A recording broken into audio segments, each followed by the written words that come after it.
கர்த்தராகிய இயேசு கிறிஸ்துவின் ஈடு இணையற்ற நாமத்தில் உங்கள் யாவருக்கும் அன்பின் வாழ்த்துதல் தெரிவித்துக் கொள்கிறோம். இன்று நாம் தியானத்துக்கு எடுத்துக்கொள்ள இருக்கிறதான வேத வசனம் 1 தீமோத்தேயு 1:12. கர்த்தராகிய இயேசு கிறிஸ்து என்னை உண்மையுள்ளவன் என்றெண்ணி இந்த ஊழியத்திற்கு ஆமென். நாம் புதிய ஏற்பாட்டில் உள்ள எபிரேயர் 11 விசுவாச வீரர்களின் பட்டியலை காண்கிறோம். அதேபோல் பழைய ஏற்பாட்டில் 2 சாமுவேல் 23 8 முதல் 39 வசனங்களில் தாவீதுக்கு இருந்ததான பராக்கிரமசாலிகளின் பட்டியலில் 37 பேரை குறிப்பிடப்பட்டுள்ளது. அதில் மிக மிக முக்கியமான தாவீதின் படைத்தளபதியான யோவாபின் பெயர் இல்லை. ஏன்?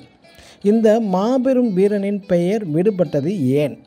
இந்த யோவாப் தாவீது ராஜாவுக்கும் மற்ற யாவருக்குமே பிரயோஜனமுள்ள ஒரு மிகப்பெரிய படைத்தளபதி, அநேக போர்களில் வெற்றி வாகை சூடியவன். ஏன் இங்கு இவனது பெயர் விடுபட்டு விட்டது? 1 ராஜாக்கள் 2:5 இஸ்ரேலின் 2 சேனாதிபதியாக அப்னேரையும் அமாசாயையும் தாவீதின் உத்தரவு இன்றி கொன்று போட்டவன். அது மட்டுமல்ல, தாவீது மற்ற சேனாதிபதிக்கும் கேட்க யோவாபிடம் உத்தரவு போட்டது என்னவென்றால், பிள்ளையாண்டானாகிய அப்சலோமை தன் நிமித்தம் மெதுவாய் நடப்பிக்குமாறு கட்டளையும் இட்டான். ஆனாலும் ராஜாவின் கட்டளையும் மீறி அப்சலோமை கொன்றும் போட்டுவிட்டான்.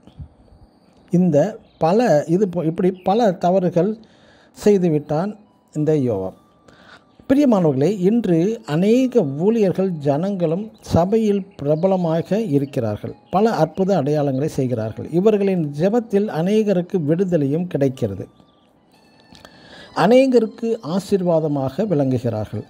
ஆனால் தேவனுடைய ஜீவ புஸ்தகத்தில் இவர்கள் பெயர் காணப்படாமல் போவதற்கு காரணம் என்ன? இயேசு கிறிஸ்துவின் உண்மையான ஊழியம் செய்ய தவறிவிட்டால் நமது பெயரும் காணப்படாது. தேவனும் நம்மை அறியவில்லை என்பாரே. மத்தேயு 7:22-23 வசனங்களில் இயேசுவே சொன்னது, அந்நாளில் என்னை நோக்கி கர்த்தாவே கர்த்தாவே உமது நாமத்தினாலே தீர்க்க தரிசனம் உரைத்தோம், பிசாசுகளை துரத்தினோம், அநேக அற்புத அடையாளங்களை செய்தோம் அல்லவா என்பார்கள். அப்பொழுது நான் ஒரு காலம் உங்களை அறியவில்லை, அக்கிரம செய்கைக்காரரே என்னை விட்டு அகன்று போங்கள் என்பார். ஏன்? எனக்கு அருமையான தேவனுடைய பிள்ளைகளே, ஊழியர்களே, தேவ ஊழியர்களே, நீங்கள் சபைக்கும் ஊழியத்திற்கும் மிகவும் பிரயோஜனமானவர்கள் தான்.